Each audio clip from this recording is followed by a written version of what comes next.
Good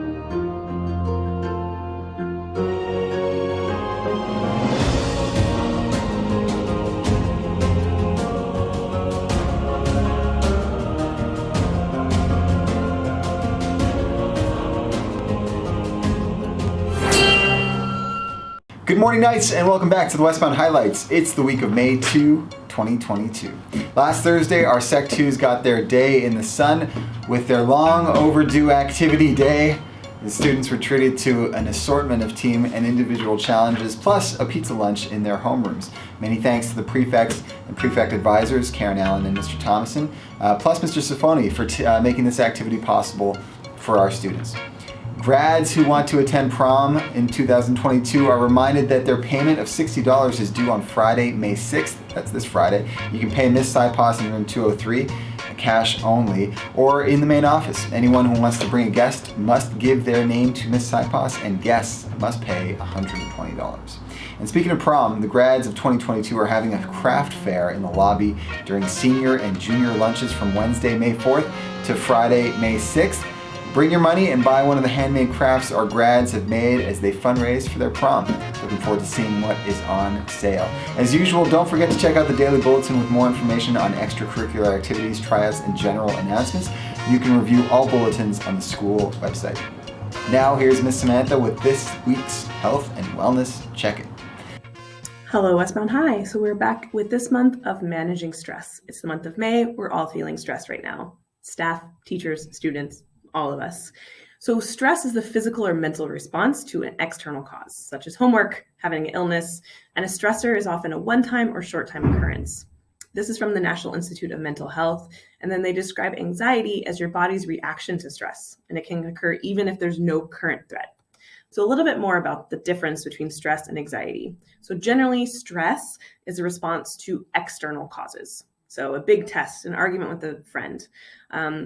Anxiety is internal. It's your reaction to stress. A lot of times it's like how our body and mind think about it. Stress typically goes away once the situation is resolved. The test is done. The argument has been kind of nullified. You've talked it through. Whereas anxiety usually is a persistent feeling of like apprehension, of dread, and it just doesn't go away. And it often interferes with how you live your life. Stress can be positive or negative. For example, it can inspire you to meet a deadline, to study harder, or it could cause you to lose sleep. Anxiety is constant, even if there's no immediate threat. And so both stress and anxiety can affect your mind and body. Symptoms such as excessive worry, uneasiness, tension, headaches, body pain, high blood pressure, and loss of sleep are common. So there's this book called The Burnout by the Nagoski twins. And so they studied and researched stress and specifically burnout.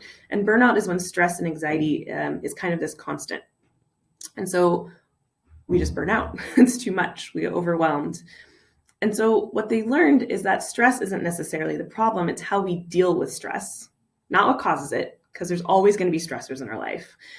So it's how we release the stress, complete that cycle. That's what can help keep us from burning out. And so basically when a stressor happens, whatever that stressor is, traffic, a test, things due, an argument with a family member, that's something we can't control, right? That happens and it causes our body to go into stress mode.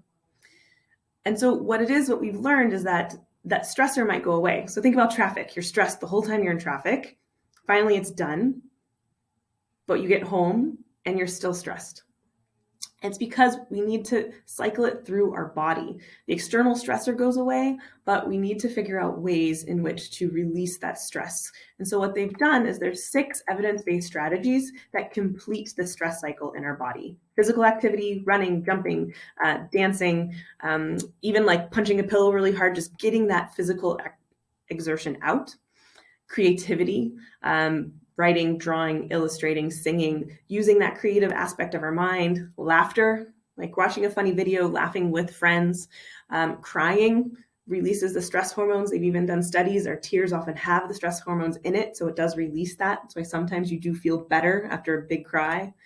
Physical affection, not necessarily romantic, but even from friend or family member. A 20-second hug, that's the magic number. 20-second is what the research has shown with someone that you trust and you feel safe with can help release that stress. And deep breaths, right? So taking that deep breath, there's many different breathing techniques. One that is that counting, holding, releasing. And because that's one thing of your internal nervous system that you can control. You can't necessarily consciously control your heartbeat, but you can consciously control your breath. That's why you often are told, take a breath. It really does work for most. So if those things are not working, you need more. There's kidshelpphone.ca. There's our amazing guidance counselors. Just here, we got this. We can do this. Have a great day, everyone.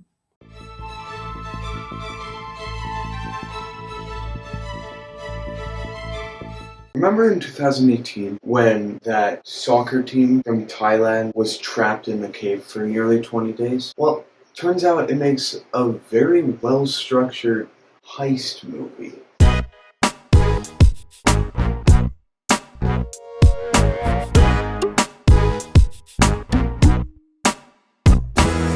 The Rescue is a new movie on Disney Plus. I think it's a Disney Plus original, but I don't know for sure. It kind of collabed with National Geographic. I don't know. It consists mainly of actual recorded footage of the actual event where they were trying to go into the caves to find the soccer team. But some scenes they did actually have to reenact. This story is actually really good and it's structured very well like a heist movie. I know that may seem very weird, but think about it. In the first act, you have the first attempt. Then they go back to get the members of the team together, each one with a different set of strengths. And they all come together, and then in third act, something happens that challenges everybody's strength. But they eventually manage to obtain their goal, which is finding something. Except in the rescue, that something is an entire soccer team trapped inside a super deep cave. Once you get to the end of this amazing story, you will reach the credits. And the credits have one of the cringiest movie songs I have ever heard. Don't be put off by this. Enjoy the story, not the cringy music at the end. Anyways, overall, I would give The Rescue, honestly, a 9 out of 10. That's a review of The Rescue on Disney Plus, National Geographic section. Have a nice life. You know what that sound means? It's time to give out some birthday love. So happy birthday to the following students: Theo Modeste, Michaela Cartier, Sumin Che, Frida Rosano Suhonen, Kiara Milliga, Trinity Dyer, Margaret Genevieve Jagan, Fatarathida Pongpanit, Owen Renwick, Dia Patel, Justine Judith Auger, Keandre Cohen, Felipe de Lurero Mamedi, Jaeyoon Jung, and Joshua Sandoval. Happy birthday to each and every one of you. We hope you had an awesome day. And that's it for us this week. We'll be back next Monday with another episode. Until then, we'll keep the nightlights on. Be well.